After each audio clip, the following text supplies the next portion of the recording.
Hello friends, मैं Lokesh Meena second year MBBS student Dhanendra medical college and hospital Keonjhar Orissa. मैं आज आपको इस वीडियो में एनएसपी नेशनल स्कॉलरशिप पोर्टल के बारे में बताऊंगा। यदि आप किसी दूसरे स्टेट के हो और आपको किसी स्टेट में, मान लो आप यूपी एमपी इनके, और आपको साउथ में या वेस्ट बंगाल इनमें कॉलेज मिली और आपको स्कॉलरशिप नहीं मिल पा रही, तो आप एनएसपी के लिए अप्लाई कर सकते हो। क्योंकि उन स्टेट के बारे में मैं भी नहीं जानता कि उनका स्टेट का क्या फंडा होता है। मैं ढूंढूंगा, अगर मिल गया तो मैं आपको उसका वीडियो बना दूंगा। तो आप एनएसपी के लिए अप्लाई कर सकते हो। पहले तो आप देखोगे कि एनएसपी आपकी कॉलेज जो है एनएसपी से जुड़ी हुई नहीं है, उसके बारे में बताऊंगा आपको। यदि आपकी कॉलेज जुड़ी हुई है और उसकी केवाईसी नहीं हो रही तो उसकी केवाईसी कैसी होगी, उसका प्रोसेस बताऊंगा। अभी मैं आपको बता रहा हूँ, आप वीडियो में बने रहिए। बताता हूँ आपको पहले क्या एनएसपी से कैसे कॉलेज मतलब क्या। अब मैं आपको बताता हूँ कि आपको पहले तो ये देखना है कि एनएसपी से आपकी कॉलेज जुड़ी हुई नहीं हुआ, उसके लिए आपको प्रोसेस देखना। सबसे पहले आपको क्रोम, गूगल, जिस पे भी आपको जाना आप जा सकते हो। मैं क्रोम खोल लिया मैंने क्रोम खोला, क्रोम खुल गया मेरा, ठीक है। सबसे पहले मैं निकल नीट का कुछ देख रहा था तो वो आ गया। मैं अब आपको दिखाता हूँ एनएसपी सर्च कर लिया, एनएसपी आ गया, ठीक है। इसके बाद आप जाओगे, इसका ऊपर देखकर नेशनल स्कॉलरशिप पोर्टल, इस पर आप क्लिक कर दो, ठीक है। ये खुल गया। अब जैसे आप नीचे जाओगे आएगा अबाउट एनएसपी एप्लीकेशन कॉर्नर। यहाँ तो एप्लीकेशन होते हैं। ये इंस्टीट्यूट लो कॉर्नर होता है, ऑफिस कॉर्नर होता है, और ये नीचे देखा पब्लिक कॉर्नर। जैसे अब पहले तो आप देखोगे search of institute on NSP, मतलब आपकी जो इंस्टीट्यूट एनएसपी पे है नहीं है उसके बारे में आप देखोगे। जैसे मैंने इस पर दबाया तो ये खुल गया, ठीक है। अब इसमें आप सबसे पहले आपका कौन से स्टेट में आपकी कॉलेज है उसके बारे में जैसे यहाँ पे क्लिक करोगे। जैसे मेरी कॉलेज है उड़ीसा में, तो मैं उड़ीसा डाल दिया। कहाँ गया उड़ीसा, ठीक। उसके बाद मेरा डिस्ट्रिक्ट, कौन से डिस्ट्रिक्ट में कॉलेज पढ़ती है, मेरी कॉलेज पढ़ती है केंदुझर, तो मैंने डिस्ट्रिक्ट डाल दिया, ठीक है। उसके बाद आपका इंस्टीट्यूट है या स्कूल है, मतलब जो भी है, तो अपना इंस्टीट्यूट होता है, ठीक है। उसके बाद 3 कैप्चा डालना होता। जैसे मेरे कॉलेज का नाम GOV गवर्नमेंट है। वैसे नाम अपडेट हो गया लेकिन अभी एनएसपी पे हुआ नहीं, तो अभी मैंने ये डाल दिया, ठीक है। अब मेरे को कैप्चा डालना है, तो इसका मैंने कैप्चा डाल रहा हूँ। पहले कैप्चा डाल देता हूँ X6 A small J capital W और कैपिटल K।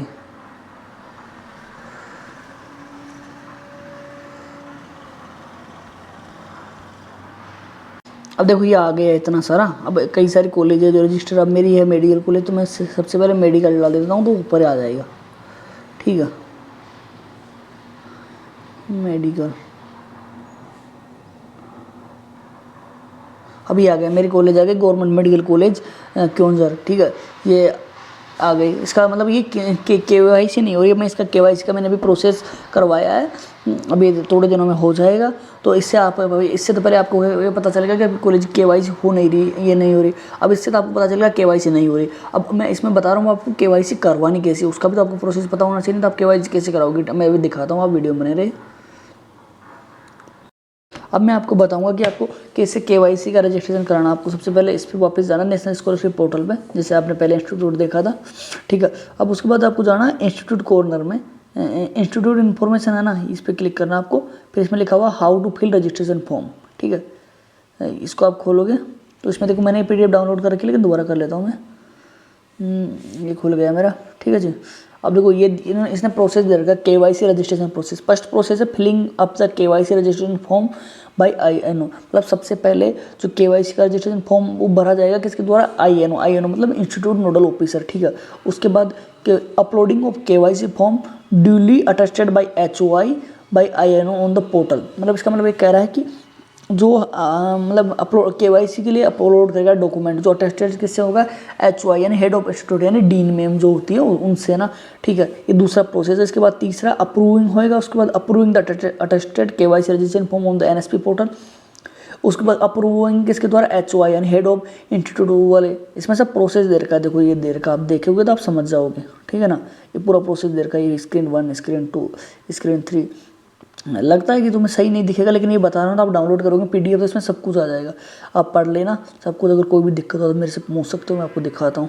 देखो ये पूरा उसकी जो डिटेल आएगी ना, INO की डिटेल आएगी, उसका आधार नंबर आएगा, उनके आधार नंबर आएंगे, आधार कार्ड, उनकी date of birth, gender, mobile number, सब कुछ उनका वो भरा जाएगा। उसके बाद KYC रजिस्ट्रेशन फॉर्म, फिर हेड ऑफ इंस्टीट्यूट का सेम वही होएगा, ठीक है। ये यहाँ पे इंस्टीट्यूट डिटेल हो भरा कर कि भाई इंस्टीट्यूट कहाँ पे जो भी है। देखो सिलेक्ट फाइल, इंस्टीट्यूट का नेम, इंस्टीट्यूट का एड्रेस, स्टेट, डिस्ट्रिक्ट, स्टेट मतलब वो कौन सी यूनिवर्सिटी से अटेस्टेड है, उसके बाद अफिलिएटेड, फिर उसके बाद इंस्टीट्यूट का नेचर, मतलब कौन से कोर्स कराता है, कितने स्टूडेंट है, ये पूरा आएगा। ये मतलब एक देर का आप समझ जाओगे, इतना कोई बड़ी बात नहीं है।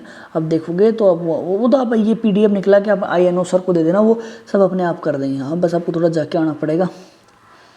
और मैं आपको बताता हूँ, ये देखो फिर उसके AISHED CUT कोड कि देखो फिर लास्ट में वो बता दिया कि इससे आप एड हो जाएगी आपकी कॉलेज। फिर स्टेप 2 INO के बाद ये NSP ब्लू स्क्रीन पर दो,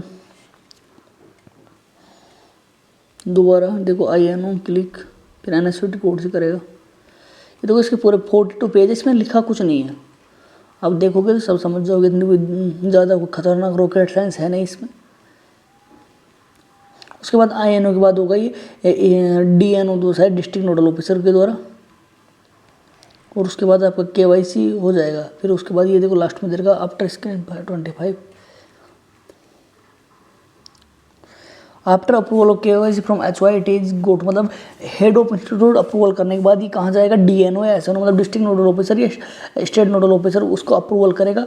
once the final approval is done by DNO, मतलब जो डिस्ट्रिक्ट नोडल ऑफिसर होता है ना, उसके द्वारा फाइनल अप्रूवल मिलेगा। Then a login ID and password send to INO and उसके बाद लॉगिन ID एंड पासवर्ड। अब आपको मैंने पूरा प्रोसेस बता दिया, इससे आप जुड़वा लेना। आपकी मतलब जैसे आपकी KYC होगी उसके बाद आप स्कॉलरशिप फॉर्म भर सकते हो। अब मेरे चैनल से जुड़े रहिए, क्योंकि मैं अब इसके बाद अब NTS से जो नेशनल टैलेंट सर्च एग्जाम होता है उसके बारे में एक वीडियो बनाऊंगा, क्योंकि वो 10th के बच्चे उसको देता है, उसमें अच्छी खासी स्कॉलरशिप मिलती है। और मतलब मैं वीडियो बनाते रहूँगा कंटिन्यू स्कॉलरशिप के रिगार्डिंग। और भी जैसे भी जो कोई एग्जाम आएगी, कोई जैसे KVI हुई, ऐसे मतलब जो अच्छी हुई, इसलिए आप जुड़े रहिए, शेयर कर दें, क्योंकि अधिक से अधिक लोगों को इसका पता चल सके कि भाई स्कॉलरशिप में कैसे फॉर्म भरा आता है, NTSC, इनके बारे में मैं आपको सब कुछ जानकारी दूंगा। और आप मेरे चैनल से जुड़े रहिए, आप सब्सक्राइब कर दे, शेयर कर दे, लाइक देख लेना, अच्छा लगे तो ठोक देना, वैसे आपकी इच्छा।